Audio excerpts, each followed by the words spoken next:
All right, what's up? What's up, everybody in the YouTube world? YouTube premiere. We've been premiering a lot of videos. They've been, working out all right. So we'll premiere this one as well and see how it does with the public. Now, what you guys don't know, and what I do know, is this is the second time I'm making this video today. The first time was in the middle of a storm that passed right over our head and damaged the power lines, knocked out the power, not once, but twice. And I said, oh wow, then it passed over us. And now it's like clear skies and but man, that destruction. And when I was trying to make the video through it, you hear the lightning, but we still gonna finish this video. We would go, man. I was like, man, we were almost at the end. Almost at the end of this Michelle Beadle. I'm like, look at what the Beadle done did to me. Beadle juice. She done got me. All the power go down, and of course, all the audio's lost. So I'm like, gotta start all over again. So here we are. Hopefully they sent you guys your notifications, and if you don't know how to do it, just make sure you hit the subscribe button and hit the notification bell while we're waiting for people to get in here so we can get started. Definitely make sure if you have the app, turn your notifications on your app so that you can get the notifications. And all the people that want to be involved in the video, want to hit up the Streamlab, click the link in the description box. You can leave a message there. You can leave your phone number. We can contact you. You can get a part of the live stream show if you want to debate. All of these things are possible. And if you just want to donate to the page and show support, you can hit the Cash App up. The name's Carcito on the Cash App as we get to it. Now, Michelle Beadle will no longer be on Countdown. From what we've been told, that she is out on NBA Countdown.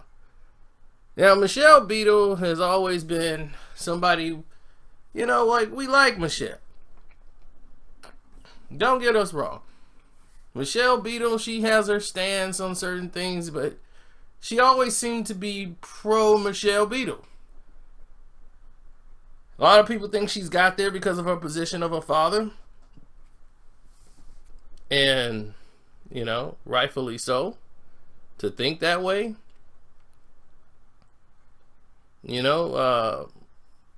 Dad's a huge Spurs fan. And the Valero energy and how that links into the San Antonio Spurs and how he's a big booster, supporter of the San Antonio Spurs. He had front court seats. And the Valero Energy Company in itself was, looked at for some foul practices, but we won't go into that. It has nothing to do with Michelle. Now, Michelle, who grew up being a tomboy, hanging out with the dudes, loved the game, she wanted to be a law student and get into law and do all these things, but that wasn't, her pedigree. So she started doing some odd jobs, thinking of going into Hollywood, start waiting tables, and she was screwing up in school, wasn't really a scholastic person, so all that lawyer stuff was out the window. So she started working as an intern for the San Antonio Spurs. Without any experience whatsoever, the Spurs decided to take her on in as an intern. Why is that, ladies and gentlemen? Let's spell it out. Daddy's rich. Daddy's rich. Daddy's rich. So anyway, Daddy's rich, and he's a very big supporter of the San Antonio Spurs. So they gave her a shot at being a reporter, right? Then she started working at Fox Sports and started hosting a show called Big Game Hunters. Then she moved to a show called Behind the Chutes as a sideline reporter. She did some bullfighting stuff, some ESPN freelance work, and she had some CS. She was building her resume, doing these little shows. I remember her being on the Travel Channel too. It was a show called Get Packing, and I was like, when I saw her, I was like, I know I've seen this woman somewhere before. And when I mean like now on TV, when I saw her in Get Packing and all this, I'm like, that's the travel lady. So it all makes sense. So Beadle started working for the Yes Network, started doing a little Major League Baseball stuff. Then she was a sideline reporter for the Nets. There was rumors she was messing around with an NBA player, and Dad was livid. You do not date the players. That's gonna mess you up. Then she's starting to see the dirty parts of the game. Once she got to ESPN in 2009, the dirty games started to play on out. Start talking about, oh, I'm looking for some guy to sleep with and all this stuff in there, and it was totally not true. And she pointed out that that's not true. I never said these things, but yet certain people said that she said these things that she worked with. Now, she started off with Colin Cowherd and Sports Nation when he was on ESPN, and she was like one of the last people out of 142 people who auditioned, and ESPN called her back and asked her to write about what would she do to make the show better. Thinking it was a joke, she wrote a sarcastic list of the 10 stupidest things, and that helped her land the job. Kid you not. So after that, she worked freelance again, doing the Titan games, doing some freelance stuff for ESPN. Then she did the New York Sports Center. She started going up the ladder, right? And over the time, she started to invest in herself. She started naming the Michelle Beadle podcast. Okay, that's when she was working, and she had served on the guest on Mike and Mike in the mornings. But she was doing her Michelle Beadle podcast because she wanted to build her name, build her bracket. So she left ESPN after, they basically had no place for her. So after a year or so, probably 2 years of being there, she went to NBC. And when there, she was doing bigger things, like covering the Olympics in 2012. She did some Access Hollywood stuff. Then she had the crossover show with Beadle and Briggs.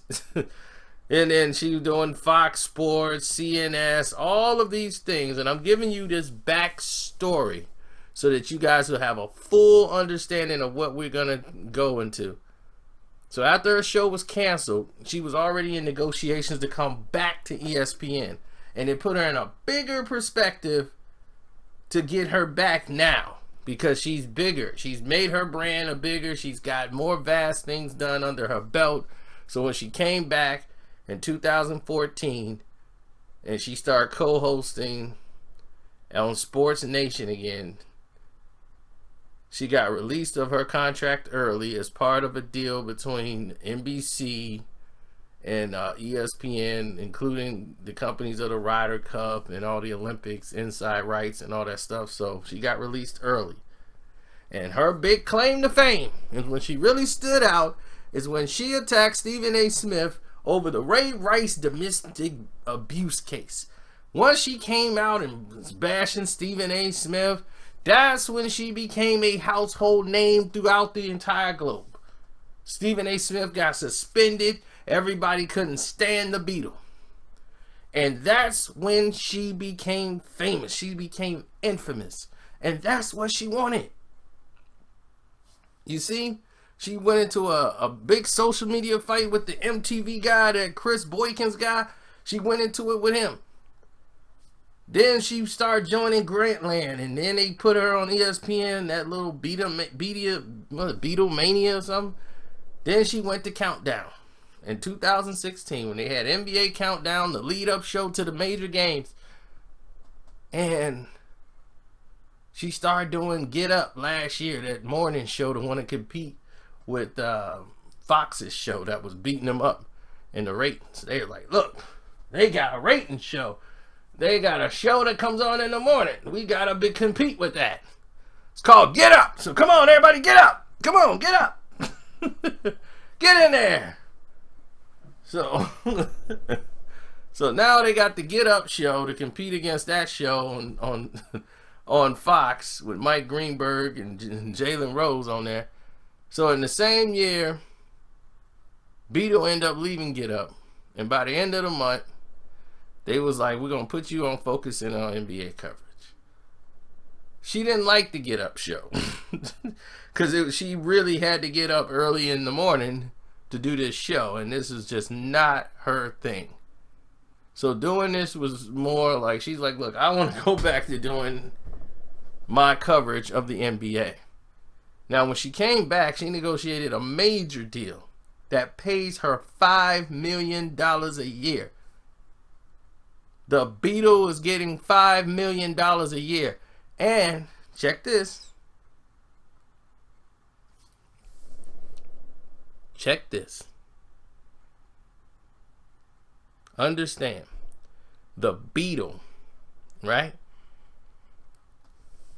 The Beadle was in line to get more money. She makes more money than these NBA players, definitely the rookies that's all coming into the league now. With, you know, those who don't get shoe deals, she's making more than NBA players. She's getting $5 million a year from ESPN alone.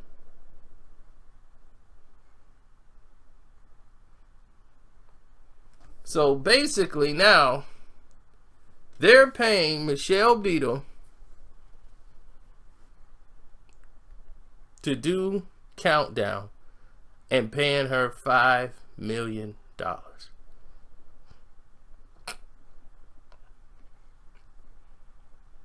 That's more money than Rachel Nichols.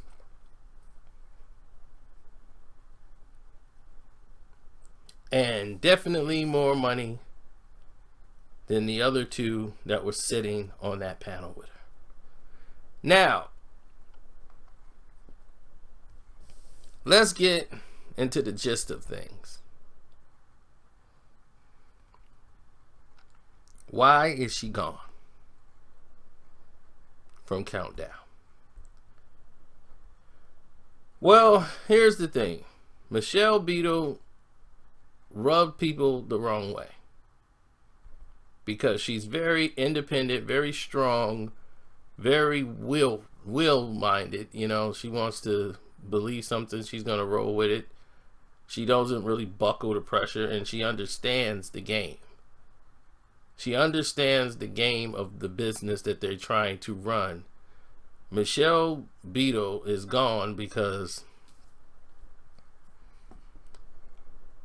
her failure to really promote the programs and the venues and doing the extra work that takes place outside of her promoting Michelle Beadle. Michelle Beadle is good at promoting Michelle Beadle. She's not good at promoting ESPN programs. On whether it's her social media, whether it's when she is out on a gathering, she's promoting just really Michelle Beadle. And it's like she's not a team player. That's the rumor that's flying around about her that's been tagged with her for about 3-4 years, and people are really jealous of her contract. But still, this is one of the reasons why.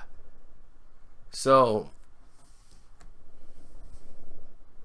you're dealing with a situation in which others who are around it is having to make a decision on which way to go. And they're thinking, she's making $5 million and she's not taking care of any of the outside activities besides hosting the show. You know, that's not fair to the rest of the guys, and she's making all this big money. So what do we want to do? Do we want to keep putting her on this program that we want to definitely improve and have people on there that really want to do what we asked them to do.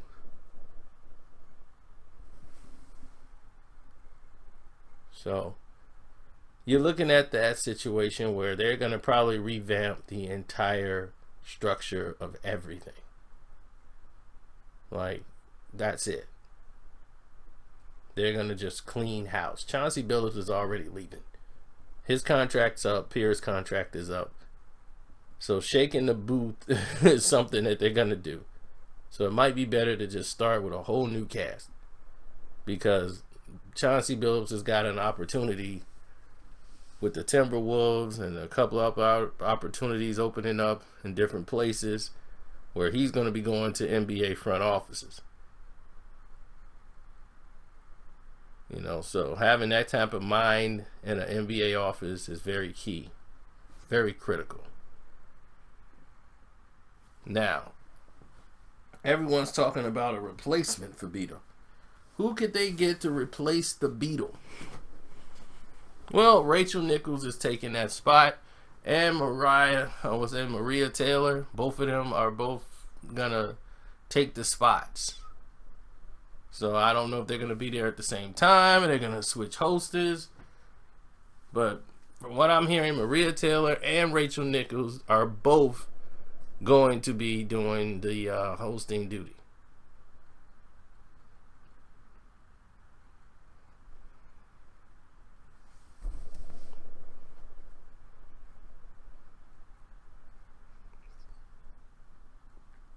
Now, what are they going to do with Michelle Beadle? A lot of people say she's going to go back to Get Up until they find something to do with her. But she's getting $5 million a year. They don't know if they're going to just pay her out her contracts that are down or just start throwing her around in different things until they find out what they want to do with her until her time comes. Now, here's the word around the campfire. Word around the campfire is they're kind of clearing the road to make way for Dwayne Wade. D Wade is going to come into, broadcasting soon. So they want to try to make way and clear the path for D Wade to come on in. And they don't know how Dwayne Wade will be with Michelle Beadle really running the show. And it's a mess over there. Paul Pierce, no one knows if he's coming back. Pierce was great last year. He gave the show an identity. Him giving Paul Pierce's opinions, it shook up the entire NBA, got them their attention that they deserve. He was just giving his natural, true opinions to everything.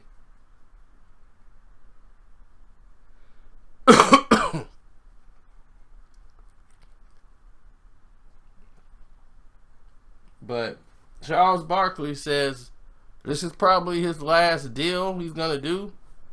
He's going to work for 4 years. And then in that 4 years, I think maybe Dwayne Wade probably takes that TNT job. Don't quote me on it, but I'm guessing. This was brought up earlier about what would happen if Chuck left the show. They love having Shaq on the show with Chuck, that whole lineup. They love it all.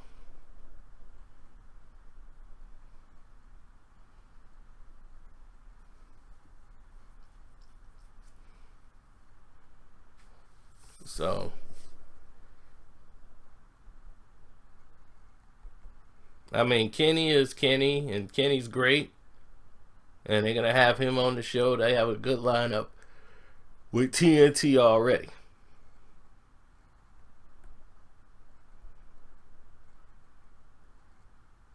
Now, with Chris Webber doing his thing and his spots, who knows what we could have at the end of the day. Stan Van Gundy was a good stand-in. Get it? Stan Van Gundy, stand-in. He was a good stand-in for Chauncey Billups when Chauncey had to go and take care of some things outside of being on Countdown. That's why he was gone. People are like, what happened to Chauncey? Chauncey's trying to go in the front office, man. This thing is just a pit stop. He's not really here to be on this show and have a career here. This is just a pit stop for him. So I understand where he's going with his.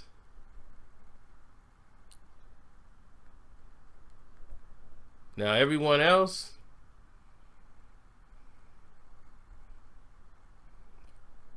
that's a bit of a difficult assessment. But Michelle Beadle is gone for those reasons and those reasons only. They're looking to revamp, change the look a little bit, and they're ready to swallow the contract, and they want to get somebody in there who is a team player. You guys can't see me, I'm doing the quote unquote marks. Team player. My overall opinion of Michelle Beadle is she's someone who has definitely maximized the opportunity that she was given, provided that she had a leg up provided by her father. She never really had to strive out to make it on her own and grind it out, because she always had a leg up in the business. And it's nothing bad about having a leg up. I'm not going to say she doesn't work hard. She does. She works hard, but not harder than the rest. It's a lot of them who are in this game that did not have a leg up, who's done a lot more and still do a lot more for the company. And while she feels like she's super privileged and been doing everything around the board and got her thing, she doesn't have to do more if she doesn't want to. It's not in her contract requirements. So she's doing what she feels that she needs to do. And so ESPN's like, okay, well, then we'll do what we feel we need to do. So that's that. I'm out.